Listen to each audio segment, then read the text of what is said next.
안녕하십니까. 신인기능 국방TV 시큐리티 뉴스입니다. 자, 오늘도 우크라이나 전황 알려드리도록 하겠습니다. 러시아가 우크라이나의 전선, 이 동북부 전선에서 제2의 발지 대공세를 한다 라고 말씀을 드렸는데 불과 일주일 만에 패퇴해버리고 말았습니다. 그런데 그 러시아군을 패퇴시킨 부대가, 우크라이나군 부대가 정규군도 아니고 예비군이랍니다. 그리고 그 규모는 턱없이 작습니다. 이건 무슨 6.25 때 우리 용문산 전투에 우리 한국군 육사단이 중공군 박살냈던 그 전투하고 비슷한 느낌이 드는데요. 아무튼 이런 상황. 그리고 우크라이나가 크림반도를 색다르게 점령할 계획을 세우고 있고 이렇게 하겠다라고 하는데 특수부대를 대규모로 침투시켜서 그냥 크림반도를 점령해버리겠다. 이 준비를 하고 있는데 어떤 내용인지 보도록 하겠습니다. 신인균의 국방TV 구독, 알림, 좋아요 눌러주십시오. 전과를 먼저 보겠는데요. 병력은 490명을 추가 살상시켰다 라고 발표를 했고, 전차는 6대 격파, 장갑차 10대 격파, 차량 17대 격파, 특수장비 4대 격파, 야포 21문 격파, 다련장 로켓 1문 격파, 무인 항공기 6대 격추 등의 전과가 있습니다. 그래서 계속 이 전장은 평이하게 계속 이어오고 있는데, 그래도 전차, 장갑차 등은 중대급으로 격파를 하고, 병력은 대대급 이상으로 살상을 시키고, 포는 대대급 이상으로 격파를 하고, 이런 것들이 계속 이어져 오고 있습니다. 자, 전선 상황을 보면 우크라이나 총참모부는 하루 동안 20번의 교전을 했고 이제 좀 소강 상태다 라고 말을 했습니다. 그리고 우크라이나는 다음 주 미국과 안전보장의 명문화에 대한 협상을 하는데, 우크라이나는 이 명문화에 대해서, 특히 안보의 명문화에 대해서 굉장히 민감하죠. 왜냐? 자신들이 세계 랭킹 3위의 핵 보유국이 느닷없이 되어버렸죠. 소련 해체 이후에. 그런데 그 핵무기를 내주면서 미국, 영국 등과 함께 부다페스트 양해각서를 썼는데, 그 부다페스트 양해각서에 미국과 영국 등 서방 국가가 혹시 앞으로 러시아로부터 이 안보 위협이 있으면 그걸 다 지켜주겠다라고 했는데 그걸 안 지켜줬죠. 크림반도 때릴 때. 그래서 그 부분에 대해서 우크라이나는 굉장히 민감해요.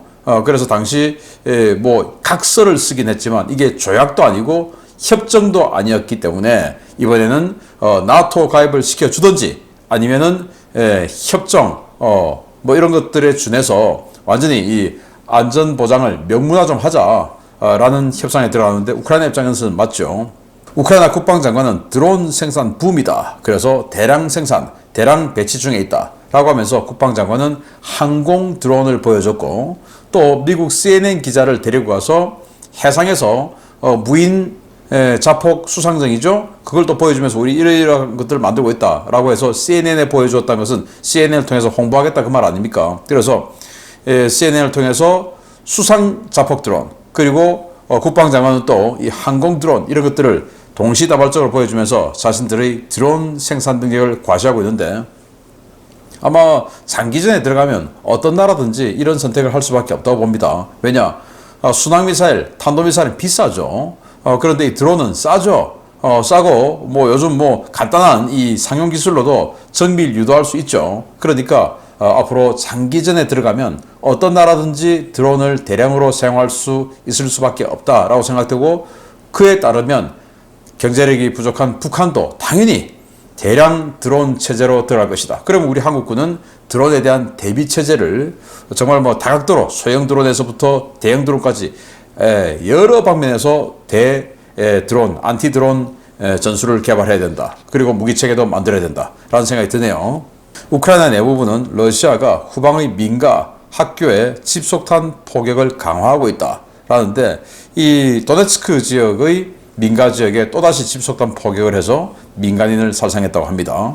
촌하르대교, 그러니까 크림반도와 헤르손 동쪽 지역을 이어서 자포리자 쪽으로 가는 그 다리죠. 그 길을 우크라이나가 스톰 섀도우 미사일로 공격을 했는데 이게 부서졌는지 안 부서졌는지 사진이 공개 안 됐는데 드디어 위성 사진이 나왔습니다. 파괴됐습니다. 그런데 러시아는 이 촌하르 대교에 대해서 언급하거나 뭐 어떻게 됐다라고 하는 것조차도 전부 SNS에 삭제를 다 하고 처벌하겠다라고 합니다. 왜냐? 남쪽에 케르치 대교가 끊어져서 러시아 본토와 연결 라인이 지금 굉장히 타격을 입었죠. 거기다가 북쪽의 촌하르 대교까지 끊어져 버리면 크림반도는 남과 북쪽으로 완전히 고립되어서 크림에 있는 사람들이 패닉에 빠질 수가 있죠. 그리고 그 방법을 통해서 헤르손과 자포리자 쪽에 보급이 들어가는데 그 보급을 받는 부대원들이 또 패닉에 빠질 수 있죠. 이래서 촌하르 대교 파괴에 대해서는 말도 하지 마라 라고 하고 있는데 사진은 이미 공개가 되었습니다. 자, 여기 아주 좁은 지역, 여기가 해협인데 여기를 통해서 이 좌측이 거의 호수 같은 바다예요. 그리고 여기가 이제 아조프해죠. 이어주는 다리인데 바다 위를 지나는 다리 부분이 맞지 않고, 다리를 하더라도 육지 지역으로 지나는 다리 있지 않습니까? 조금 요즘 다리들을 높게 지으니까 그 육지 지역을 지나가고 있는 교량 부분이 파괴가 됐어요. 그래서 여기 딱 보시면 딱 끊어져 있습니다. 육지 지역. 자, 그렇지만 뭐 바다 지역이 아니라서 조금 아쉽긴 하지만 어쨌든 끊어져서 이 다리는 지금 사용하지 못한다고 합니다. 완전히 뚝 끊어져 버렸죠. 그래서 지금 러시아는 이 크림에서 헤르손으로 보급을 주려면 완전히 좌측을 통해서 육지로 이어진 곳을 통해서 거의 뭐 서너 시간을 돌아갈 수밖에 없는 이런 상황이 된 것이 확인됐다라는 거예요. 우크라이나 파르티잔들이 브란스크시, 그러니까 체르니우 북쪽에 있는 벨라루스 옆에 있는 러시아죠. 여기에서 러시아 경찰 본부에 대한 이 폭파 공작을 했는데 이게 성공했다라는 거고요. 우크라이나 특수부대가 마리우폴 지역의 러시아군 주둔지를 타격했고 대폭발이 생겼다라고 또 나왔네요. 바그너 그룹이 예비 인력이 넘쳐서 추가 채용을 중단한다라고 밝혔어요. 그 정도로 지금 바그너 그룹이 병력이 넘친다는 건데, 그래서 지금 이 바그너 그룹이 벨라루스에서 폴란드 국경 쪽으로 접근을 하고 있고, 그 폴란드 국경을 넘어올 가능성이 있다 라고 해서 폴란드가 긴장을 하고 그에 대한 분위기를 고조시키고 있는데, 그 지역에 배치된 부대가 폴란드의 제16기계화 보병사단이죠. 그 16기계화 보병사단의 포는 우리 한국의 K9 자주포, 그 16기계화 사단의 주력 전차는 한국의 K2 전차, 물론 아직 많은 수량은 들어가지 않았으나, 그래서 바그너 그룹이 가지고 있는 전차들하고 우리 K2 전차하고 붙으면 어떻게 될 것인가. 물론 뭐 전차와 전차가 붙지는 않을 것이고 전차하고 대전차 무기하고 뭐 이렇게 교전할 가능성이 높은데, 아무튼 그런 것도 생각해보면 재미있겠다라는 생각이 드네요. 제가 언젠가 기회가 되면 바그너 그룹과 폴란드의 16기계화 사단이 붙으면 어떻게 될 것인가. 근데 그 16기계화 사단은 K2와 K9 자주포죠. 그거 나중에 한번 제가 기획해 보도록 하겠습니다. 우크라이나는 안드리우카 일대에서 러시아의 83 공수 예단을 소탕했고, 그리고 우크라이나는 진격했다라는 건데, 이 안드리우카는 바흐무트 남쪽이죠. 지도를 보면 바흐무트 남쪽, 여기 이 지역입니다. 크리치슈카 남쪽의 이 안드리우카인데, 우크라이나군이 크리치슈카 쪽의 197m 고지를 점령하니까 이 안드리우카가 그냥 훤히 보이는 거죠. 그래서 러시아군이 뒤로 빠졌는데, 그러고 나니까 도저히 안 되겠다 해서 안드리우카 회복하자 해서 러시아군이 83 예단을 보내서 탈환 작전이 펼쳐졌는데 완전히 박살나고 다시 패퇴했다라는 건데, 이 83 예단을 포로를 좀 잡고 보니까 외국인 용병도 있더라 라는 말도 나왔습니다. 자, 그리고 러시아는 T-0518 도로 축선에서 역습을 시도했는데 모두 실패했다.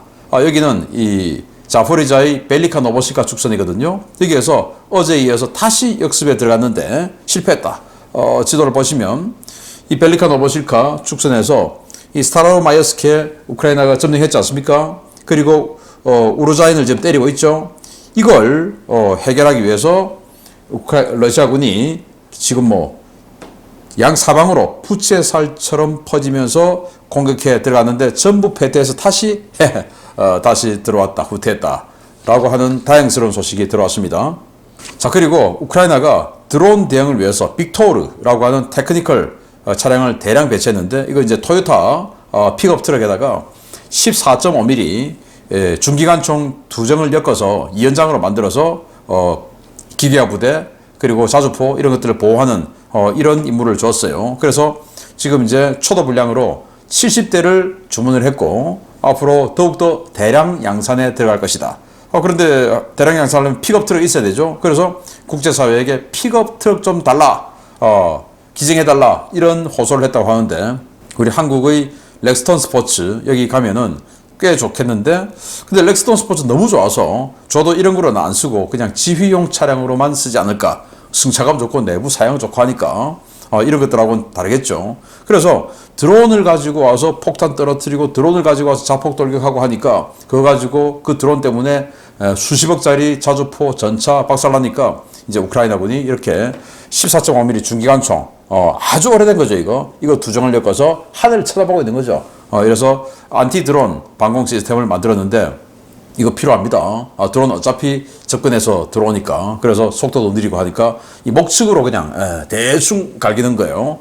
이런 것들로 속도 느리니까 충분히 대응할 수 있죠. 그래서 우리도 이런 것들에 대해 이건 너무 진부한 거 아니야? 라고 생각할 거 없이 앞으로 지금 드론 전쟁이에요. 이런 거 우리도 염두에 둬야 된다라는 생각이 들고 자, 이 사진 한번 보시겠습니다. T-80 전차입니다. 우리 한국군에 있는 T-80U 전차하고 외형 거의 비슷하게 생겼는데 우크라이나 주민이 1년 넘게 은닉하고 있던 러시아가 유기한 T-80 전차예요.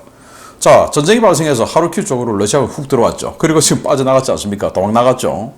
그런데 그 러시아군이 들어왔다가 지금 나가서 우크라이나군이 탈환한 지역에 있는 주민인데 러시아군이 T-80 전차 멀쩡한 걸 놔두고 간 거예요.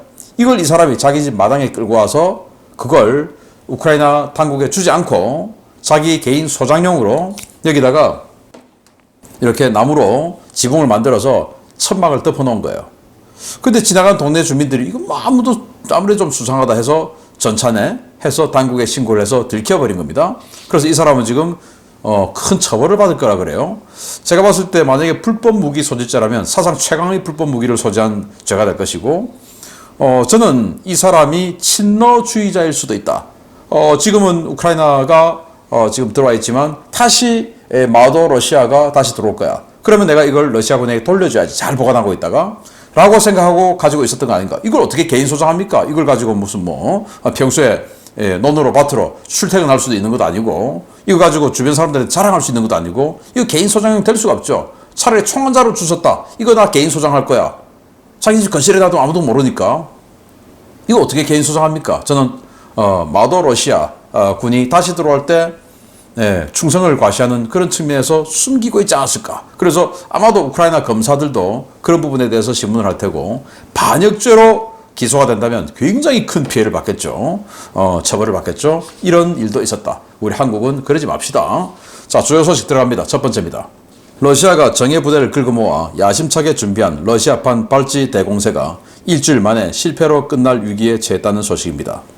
몇 개 대대를 희생시키며 마련한 교도부가 하루 만에 우크라이나군의 손에 떨어지며 전선 상황이 공세 이전으로 빠르게 돌아가고 있어 러시아 밀 블로거들이 아연 실색하고 있습니다. 큰 피해를 내며 제레베스 강 도하에 성공해 강 건너편 골짜기에 교도부를 마련하는 데 성공했던 러시아군 부대들이 포병 지원을 받는 우크라이나군 국가방위군 병력에 패해 교도부를 내주고 강 건너편으로 도주했다고 복수의 워싱턴 소식통이 현지 시각 7월 31일 리포트했습니다. 우크라이나 국가방위군 중대급 부대인 제3 오메가 유닛은 제40 포병여단의 화력과 제66 기계화 여단의 차량 지원을 받아 7월 30일 하루에만 3km를 진격해 나디아 정착촌과 노보제호리우카 정착촌까지 밀고 들어왔던 러시아군 제21 차량화 소총여단과 제15 분리 차량화 소총여단 병력을 밀어냈습니다.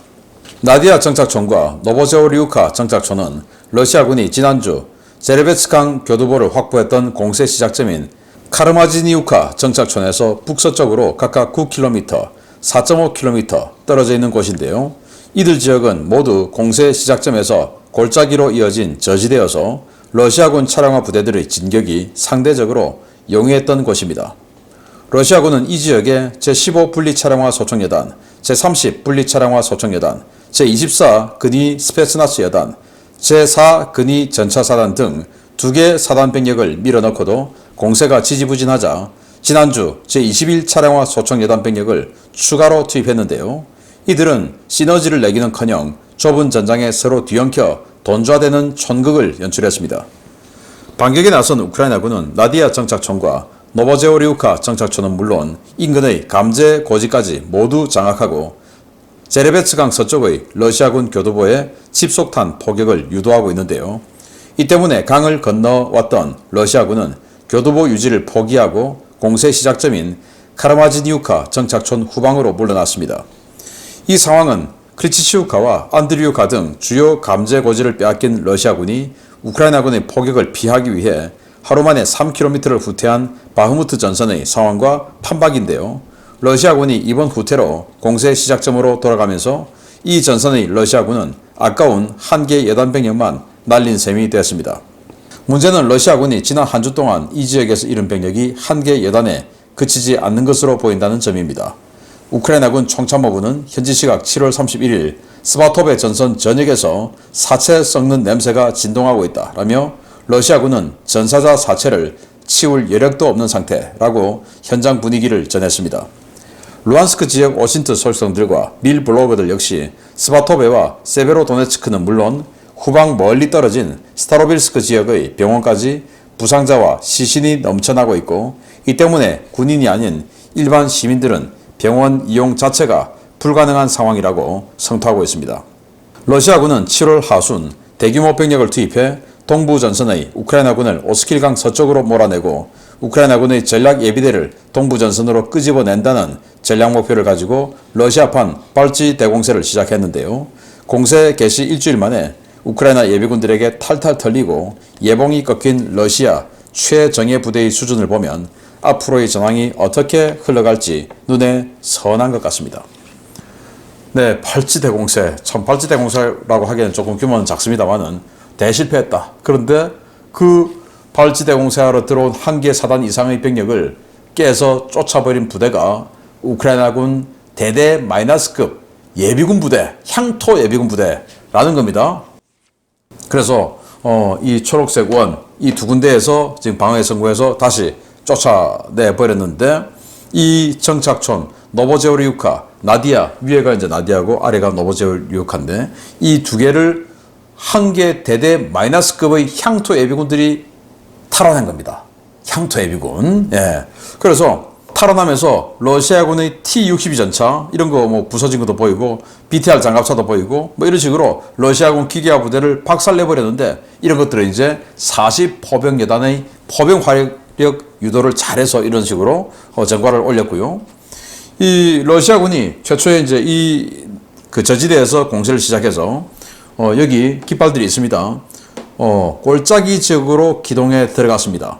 그런데 카운터 어택을 맞고 다시 최초의 지역으로 도망을 나왔다라는 건데, 이래서 러시아군의 지금 어떤 이 포병 화력이 너무나 약하기 때문에 우크라이나군에게 이런 식으로 한 개 향토 예비군 마이너스급 대대에도 패퇴해서 돌아가는 사단급 부대, 이게 뭐 용문산 전투 아닙니까? 이런 상황까지 있었다라는 거고, 자, 크림반도 구체적으로 이렇게 우리 탈환한다 라는 정보가 나왔습니다. 놀랍습니다. 크림반도는 우크라이나 남부 전선의 러시아군 병력들을 지탱하는 핵심 보급로이자 후방 거점입니다. 우크라이나군이 전공법이 아닌 비정규전으로 크림반도를 탈환하는 계획을 수립하고 서방 세계의 도움을 받아 크림반도 탈환 작전 준비를 거의 마쳤다는 소식입니다. 우크라이나군 특수부대 병력이 현재 영국에서 세계 최정예 특수부대인 영국 육군 공수특전단 SAS와 영국 해군 특수전단 SBS의 지원을 받아 크림 탈환 작전 준비를 진행하고 있다고 영국 매체들을 인용해 우크라이나 프라우다지가 현지 시각 7월 30일 보도했습니다. 보도에 따르면 현재 크림반도 탈환 작전을 위해 영국에서 교육 중인 우크라이나군 특수부대원은 2,000여 명에 달하고, 이들은 영국 남서부 다트무어 지역을 비롯한 여러 곳의 군사시설에 분산되어 영국 특수부대로부터 집중 교육을 받고 있는 것으로 전해졌습니다. 이 특수부대원들은 특정 부대 소속이 아닌 여러 군과 기관에서 파견된 병력들인데요. 이들은 영국 특수부대의 지도 아래 침투, 폭파, 시가전, 사보타주 등의 특수작전 수행을 위한 고강도 집중 교육을 받고 있습니다. 영국 선데이 익스프레스는 영국군 관계자를 인용해서 이 작전이 영국은 물론 미국과 독일 등 서방 국가들의 지원 아래 준비되고 있는 것이라며, 보고서에 존재하지 않는 이름 없는 군대들이 동시다발적으로 크림반도에 대한 공격을 감행할 것이라고 전했습니다. 이 특수부대 병력의 목표는 육상과 해상으로 크림반도에 침투해 크림 각 지역의 러시아군 시설들을 동시다발적으로 마비시키는 것인데요. 지휘소 공격과 전략시설 파괴, 교량 폭파 등이 이들의 핵심 임무가 될 것으로 전해졌습니다. 우크라이나가 크림반도 탈환 작전을 준비 중이라는 소식은 지난 7월 27일 볼로디미르 젤렌스키 대통령의 TV 인터뷰에서도 언급됐는데요. 그는 8월에 크림반도와 관련한 몇 가지 회의가 계획되어 있고 현재 임시 점령된 크림반도의 점령 종식과 행정 복구에 대한 준비 절차가 논의되고 있다 라고 언급한 바 있습니다. 젤렌스키 대통령은 크림반도에 임시로 들어와 있는 점령군은 다리가 아직 어느 정도 재기능을 할 때 돌아가는 것이 좋을 것이라며 현재 크림반도에 주둔 중인 러시아군 병력들에게 크림반도를 떠날 것을 요구했습니다. 이번 작전을 총괄 지휘하고 있는 것으로 알려진 키릴로 부다노프 군사정보국장 역시 7월 29일 현지 매체와의 인터뷰에서 우크라이나군이 곧 크림반도에 진입할 것이라며 크림반도를 겨냥한 군사작전 준비가 진행되고 있다고 밝혔습니다. 러시아 입장에서는 후방기지인 크림반도는 전투병력은 거의 없고 기지 방호 병력이나 물류, 방공, 항공부대 정도만 배치되어 있는 곳이어서 대규모 비정규전이 발생할 경우 이에 대응하기 어렵다는 지적이 러시아 밀 블로거들 사이에 끊임없이 제기되어 왔는데요. 과연 우크라이나가 어떤 방식으로 크림반도를 되찾을지 관심이 모아지고 있습니다. 2,000명이 넘는 병력이 영국의 각 특수부대 훈련장으로 가서 SAS, SBS 등 특수부대에게 집중 레슨을 받고 있다라는 거예요. 그래서 여러 임무에 대해서 지금 이 부대는 니들은 교량 폭파, 니들은 흑해함대 세바스토폴 타격, 니들은 공항 타격, 니들은 군수지원 기지 타격, 이런 식으로 해서 임무를 딱 주고 이제 하고는 다음 타겟은 이제 이런 식으로 해서 그 맞춤형 교육을 지금 하고 있는 것이죠. 2,000명 어떻게 들어가냐 크림반도에.